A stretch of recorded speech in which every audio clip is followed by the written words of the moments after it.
Well, that's something you might want to talk about. There's not really anything to say other than... Well, walk me through, what was that process like? How did it come about for you to get LASIK? Who suggested it? How did that happen? I've been wanting to get LASIK for a long time, but for one, it was super expensive, which it still kind of was expensive, but insurance covered a little bit of it. Not a lot, very little of it. But, I've been talking about it, and my mom was like, hey, we know this person that just got it. It's these two twins, and they went to this place, and they only have good things to say about it. So we just went for to see if I could even get it. And then they were like, well, you qualify for the one where the guy doesn't even have to touch your eye. It's just all laser. And I'm like, well, hell yeah.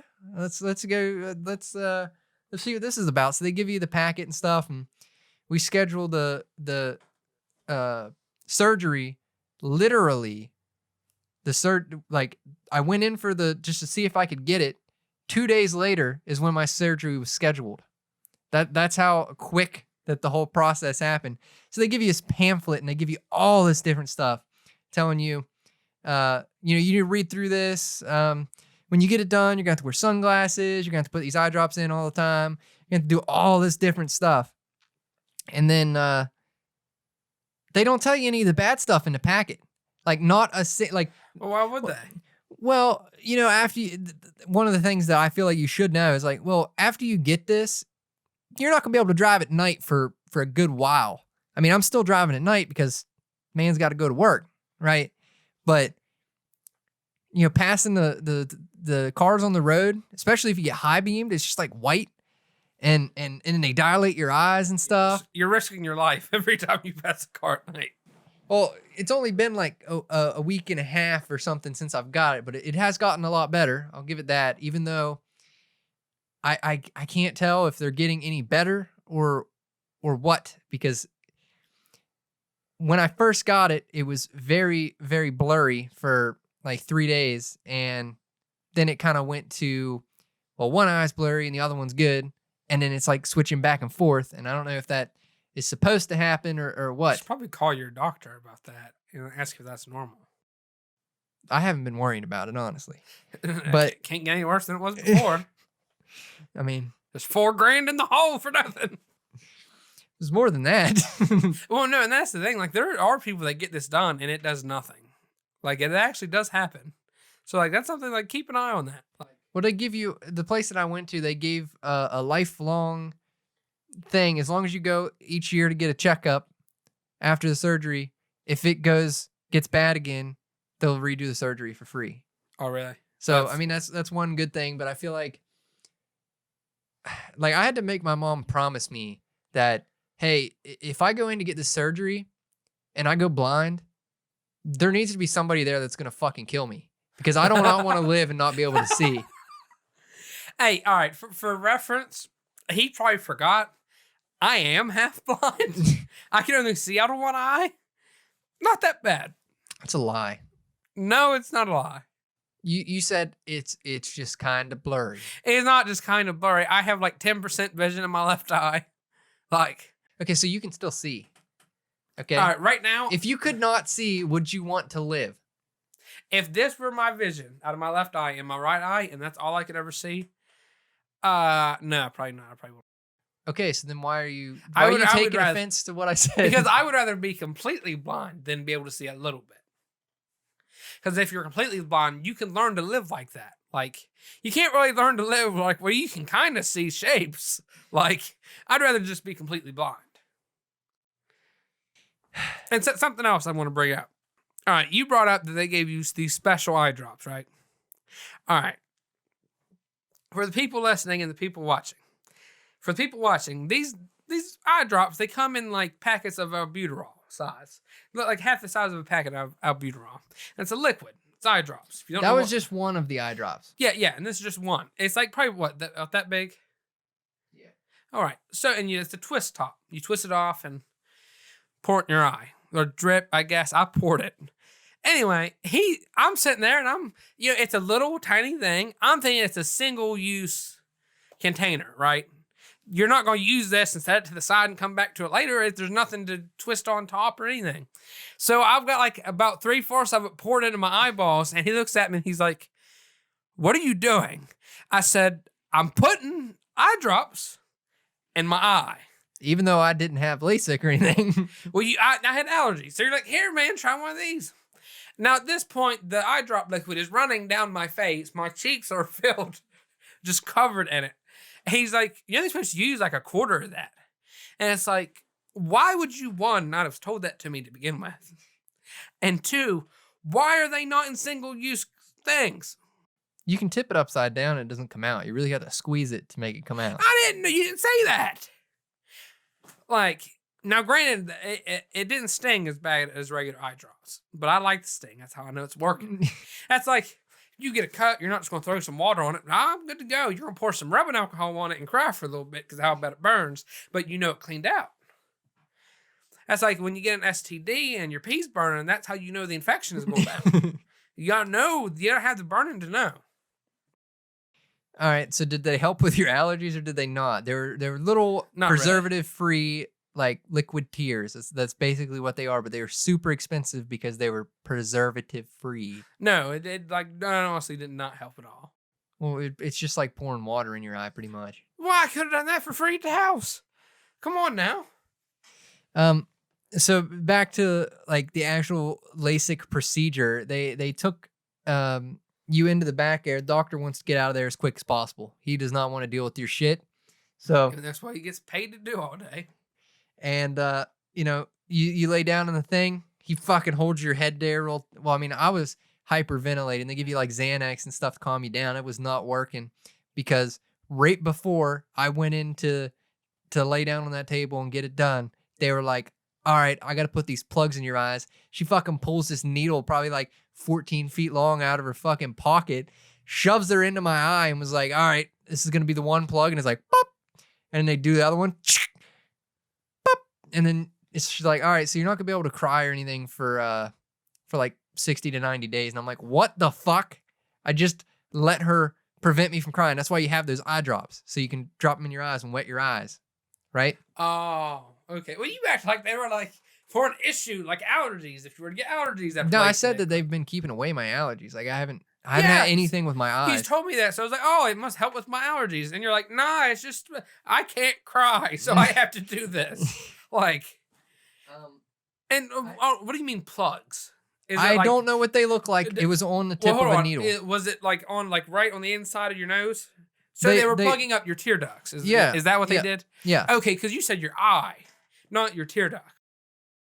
Well, it's still in your eye. Well, no, that's like almost your nose. Like I see what you're saying, but like I can touch your tear ducts. Like, I mean, I can touch my eyeball, but I'm not going to. That's kind of weird. Either way, so they do that right before you go into the surgery, and then they're like, "So do you know everything about it?"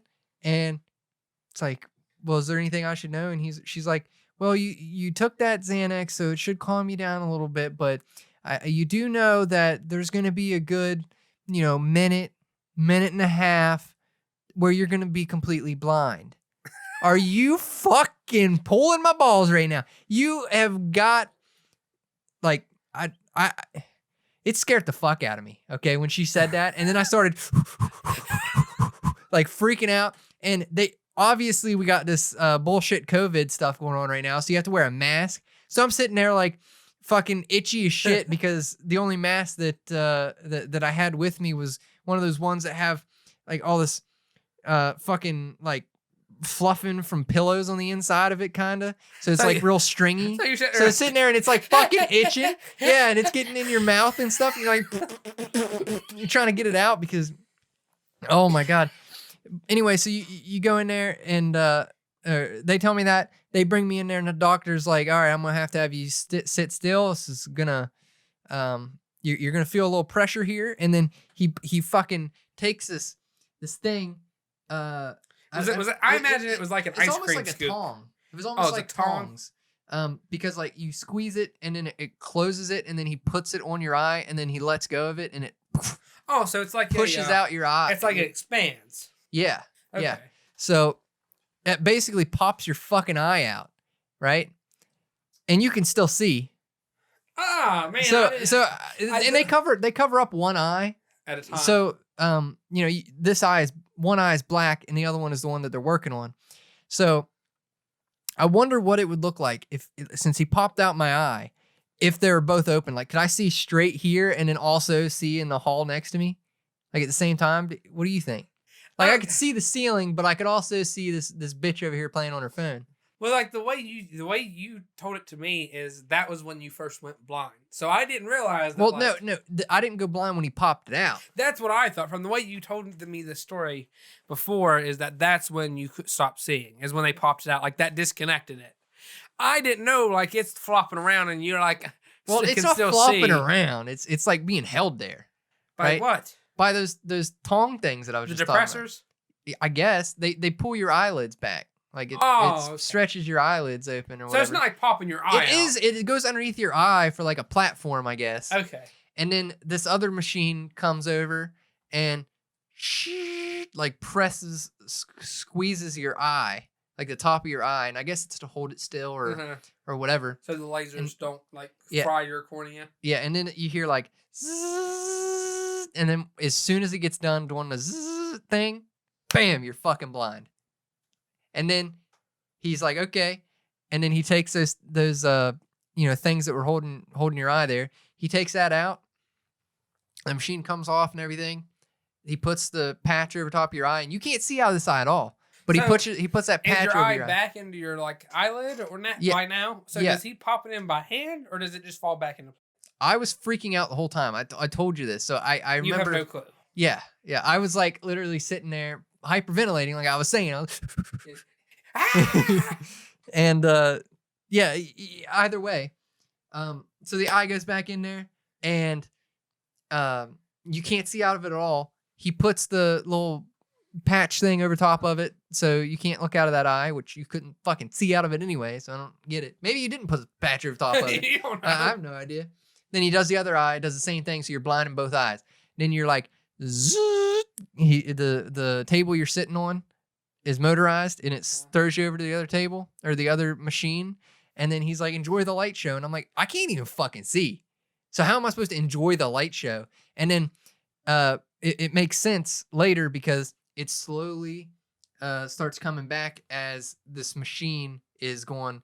That's all you hear, and you can smell like burning flesh because it's fucking laser in your cornea there. Well, what did the first machine do though? Did it remove a covering to so the laser could get to your cornea? Yeah. So the way that they explained it was, it cuts a horseshoe shape out, and it folds the flap back, and then the flap goes back. Okay. But I think that it's probably something to do with the pressure of it pressing on your eye so hard, that machine. The reason why you go blind. Yeah, you go blind. That makes sense. That's but then scary. it slowly starts coming back as that machine's going.